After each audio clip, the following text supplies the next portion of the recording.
آج کا نوجوان ایک ایسی دوڑ میں شامل ہے جو کبھی رکتی نہیں، ہر وقت کارکردگی، مقابلہ اور دوسروں سے آگے نکلنے کا بوجھ، اور اگر وہ ذرا سا پیچھے رہ جائے تو دنیا اسے ناکام سمجھتی ہے۔ مگر سوال یہ ہے کہ کیا ہم نے کبھی اسے سکھایا کہ ناکامی بھی زندگی کا حصہ ہے، کہ گرنا شرمندگی نہیں بلکہ سیکھنے کا موقع ہے، کہ مدد مانگنا کمزوری نہیں بلکہ ہمت ہے؟ مایوسی ایک دینی و نفسیاتی المیہ۔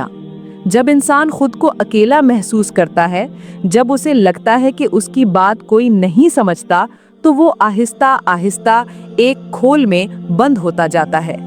یہی وہ لمحہ ہوتا ہے جہاں ایک نرم جملہ، ایک پرخلوص ہاتھ یا ایک سنجیدہ گفتگو کسی کی جان بچا سکتی ہے۔ لیکن افسوس، ہم اکثر تب بات کرتے ہیں جب بات ختم ہو چکی ہوتی ہے۔ وقاص کا جانا ایک تنبیہ ہے کہ وقت ہے ہم رک جائیں، دیکھیں، سنیں اور سمجھیں۔ ذہنی صحت کو جسمانی صحت کی طرح اہم سمجھنا ہوگا۔ جیسے بخار دل کا درد یا زخم کو علاج کی ضرورت ہوتی ہے، ویسے ہی تنہائی، افسردگی اور ذہنی دباؤ کو بھی توجہ درکار ہے۔ دنیا کے تمام مذاہب میں اگر کسی دین نے مایوسی کے مقابلے میں امید کو سب سے زیادہ واضح اور طاقتور انداز میں بیان کیا ہے تو وہ دین اسلام ہے۔ اسلام کی روح رحمت، معافی، توبہ اور امید ہے۔ مایوسی، نا امیدی یا زندگی سے تنگ آ کر سب کچھ چھوڑ دینے کی روش، یہ شیطانی وسوسے ہیں جو انسان کو رب سے دور کرتے ہیں۔ اللہ تعالیٰ نے قرآن میں صاف فرمایا، وَلَا تَيْأَسُوا مِن رُوحِ اللَّهِ إِنَّهُ لَا يَيْأَسُ مِن رُوحِ اللَّهِ إِلَّا الْقَوْمُ الْكَافِرُونَ، اور اللہ کی رحمت سے مایوس نہ ہو، بے شک اللہ کی رحمت سے صرف کافر ہی مایوس ہوتے ہیں۔ یہ آیت اس وقت نازل ہوئی جب حضرت یعقوب علیہ السلام اپنے بیٹے یوسف سے جدا تھے اور آنکھوں کی بینائی کھو چکے تھے، لیکن امید نہیں چھوڑی۔ اسلام ہمیں بتاتا ہے کہ چاہے تم کتنے ہی ٹوٹے ہو، کتنے ہی گناہوں میں لت پت ہو، کتنے ہی بوجھ تلے ہو، اللہ کی رحمت تم سے زیادہ بڑی ہے۔ مایوسی شیطان کا ہتھیار۔ شیطان انسان کو دو طرفہ تباہ کرتا ہے۔ پہلے گناہ کی طرف بلاتا ہے، پھر جب انسان گناہ کر بیٹھتا ہے تو اس کے دل میں مایوسی ڈالتا ہے کہ اب تو تیرا رب تجھے معاف نہیں کرے گا۔ یہی وجہ ہے کہ نبی کریم صلی اللہ علیہ وآلہ وسلم نے فرمایا، ان الشیطان یأتی احدکم فیقول من خلق کذا وکذا حتی یقول من خلق ربک فاذا بلغہ فلیستعذ باللہ وَلْيَنْتَهِ۔ صحیح بخاری حدیث نمبر 3227۔ یقیناً شیطان تم میں سے کسی کے پاس آتا ہے اور وسوسہ ڈالتا ہے، بس جب وسوسہ بڑھ جائے تو اللہ کی پناہ مانگو اور رک جاؤ۔ یہ حدیث ہمیں سکھاتی ہے کہ جب مایوسی کا خیال دل میں آئے تو وہ شیطان کی طرف سے ہوتا ہے، اور اس وقت ضروری ہے کہ انسان فوراً رب کی طرف رجوع کرے۔ اللہ کا پیغام، لوٹ آؤ۔ قرآن میں اللہ تعالیٰ ہمیں بار بار بلاتا ہے، قُلْ يَا عِبَادِيَ الَّذِينَ أَسْرَفُوا عَلَىٰ أَنفُسِهِمْ لَا تَقْنَطُوا مِن رَحْمَةِ اللَّهِ إِنَّ اللَّهَ يَغْفِرُ الذُّنُوبَ جَمِيعًا۔ کہہ دو، اے میرے بندو جنہوں نے اپنی جانوں پر زیادتی کی، اللہ کی رحمت سے مایوس نہ ہو، بے شک اللہ تمام گناہوں کو معاف کر دیتا ہے۔ یہ آیت قرآن کی سب سے امید افزا آیت کہلاتی ہے۔ وقاص جیسے ہزاروں نوجوان جو زندگی کی دوڑ میں ہارنے لگتے ہیں، جنہیں لگتا ہے کہ اب واپسی کا کوئی دروازہ نہیں، ان سب کو یہ پیغام دینا فرض ہے، دروازہ بند نہیں ہوا، دروازہ کبھی بند ہوا ہی نہیں تھا۔ ہمیں سکھانا ہوگا، مایوسی کفر کے قریب لے جاتی ہے، امید ایمان کو جگاتی ہے۔ زندگی ختم کرنے کا خیال رب سے دوری کا نتیجہ ہے، رب سے جڑنے سے دل کو قرار ملتا ہے۔ یہی وقت ہے کہ ہم اپنے نوجوانوں کو صرف کامیاب ہونا نہ سکھائیں، بلکہ اللہ پر بھروسہ کرنا، دعا کرنا، مایوسی سے بچنا اور امید کا دامن نہ چھوڑنا بھی سکھائیں۔ جب کوئی انسان زندگی سے تنگ آ کر اپنی جان لینے کا فیصلہ کرتا ہے تو وہ صرف ایک جسم ختم نہیں کرتا، وہ اپنے ساتھ جڑے تمام رشتوں، خوابوں اور ان دعاؤں کو دفن کر دیتا ہے جو اس کے حق میں مانگی گئی تھیں۔ اسلام میں خودکشی سوسائیڈ کو صرف ایک جرم نہیں بلکہ بہت بڑا گناہ قرار دیا گیا ہے، کیونکہ یہ صرف جسمانی موت نہیں بلکہ رب کی رحمت سے مایوسی کا اظہار ہے۔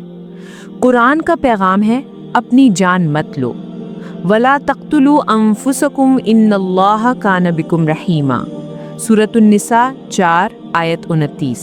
اور اپنی جانوں کو مت قتل کرو، بے شک اللہ تم پر مہربان ہے۔ یہ آیت ہمیں بتاتی ہے کہ اپنی جان لینا رحمت الہی کے خلاف ہے۔ اللہ تو تم سے محبت کرتا ہے، تمہاری مشکلات دیکھتا ہے، پھر تم کیسے خود ہی اپنی جان کے دشمن بن سکتے ہو؟ نبی کریم صلی اللہ علیہ وسلم نے فرمایا، ان قتل نفسہ بحدیدۃ فحدیدتہ فی یدہ یجأ بہا فی بطنہ فی نار جہنم خالدا مخلدا فیہا ابدا، صحیح بخاری حدیث نمبر 5778۔ جس نے خود کو کسی لوہے کے ہتھیار سے قتل کیا، وہ ہتھیار اس کے ہاتھ میں ہوگا اور وہ جہنم میں ہمیشہ اپنے پیٹ میں چبھوتا رہے گا۔ اس حدیث کی شدت بتاتی ہے کہ خودکشی صرف ایک لمحاتی عمل نہیں بلکہ اس کا آخری نتیجہ بہت ہولناک ہو سکتا ہے۔ خودکشی کا سبب، گناہ سے زیادہ بے بسی۔ اسلام خودکشی کرنے والے شخص کے گناہ کو بیان ضرور کرتا ہے لیکن اسے صرف سزا کے تناظر میں نہیں دیکھتا بلکہ اس کی روحانی، نفسیاتی اور سماجی حالت پر بھی نظر ڈالتا ہے۔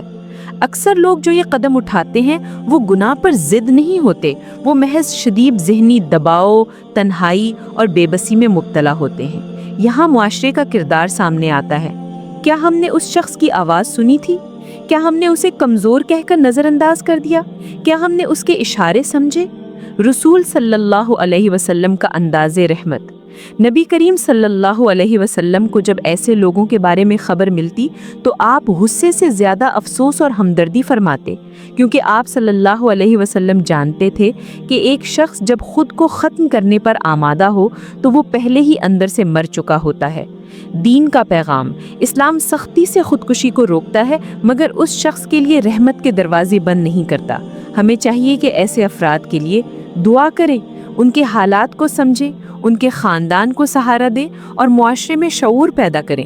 وقاص چلا گیا لیکن ہمیں یہ سبق چھوڑ گیا کہ زندگی چاہے جتنی بھی مشکل ہو، رب کی رحمت ہمیشہ اس سے بڑی ہے۔ ہم نے اکثر دین کو صرف عبادات، احکام اور حلال و حرام کی حد تک سمجھا ہے، جبکہ نبی کریم صلی اللہ علیہ وسلم کی زندگی ایک مکمل انسان کی مکمل رہنمائی ہے۔ آپ صلی اللہ علیہ وسلم نے صرف جسمانی بیماریوں کا علاج نہیں بتایا بلکہ دل اور ذہن کے زخموں پر بھی مرہم رکھا، اور یہی وہ پہلو ہے جو ہمیں سکھاتا ہے ذہنی صحت یعنی مینٹل ہیلتھ صرف جدید سائنس کا تصور نہیں بلکہ سنت نبوی صلی اللہ علیہ وسلم کا ایک روشن باب ہے۔ نبی صلی اللہ علیہ وسلم کا احساس نفس۔ رسول اللہ صلی اللہ علیہ وسلم اپنے صحابہ کے جذبات، اندرونی کیفیات اور دل کی حالت کو بڑی گہرائی سے جانتے تھے۔ حضرت علی رضی اللہ تعالیٰ عنہ فرماتے ہیں کہ جب کوئی شخص رنجیدہ ہوتا تو نبی صلی اللہ علیہ وسلم اسے پہچان لیتے، اس کے چہرے سے اس کی کیفیت جان لیتے اور فوراً اس سے سوال کرتے، تمہارا دل کیوں پریشان ہے؟ یہ بات آج کے نفسیاتی ماہرین بھی کہتے ہیں کہ پہچاننا ہی پہلا قدم ہے، اور نبی صلی اللہ علیہ وسلم صدیوں پہلے یہ سبق دے چکے ہیں۔ غم، اضطراب، پریشانی یہ انبیاء علیہ السلام کی سنت ہے۔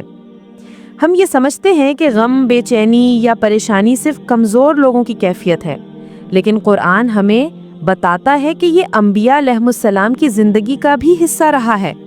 حضرت یعقوب علیہ السلام کا غم، وَبْيَضَّتْ عَيْنَاهُ مِنَ الْحُزْنِ فَهُوَ كَظِيمٌ، سورۃ یوسف 12:84۔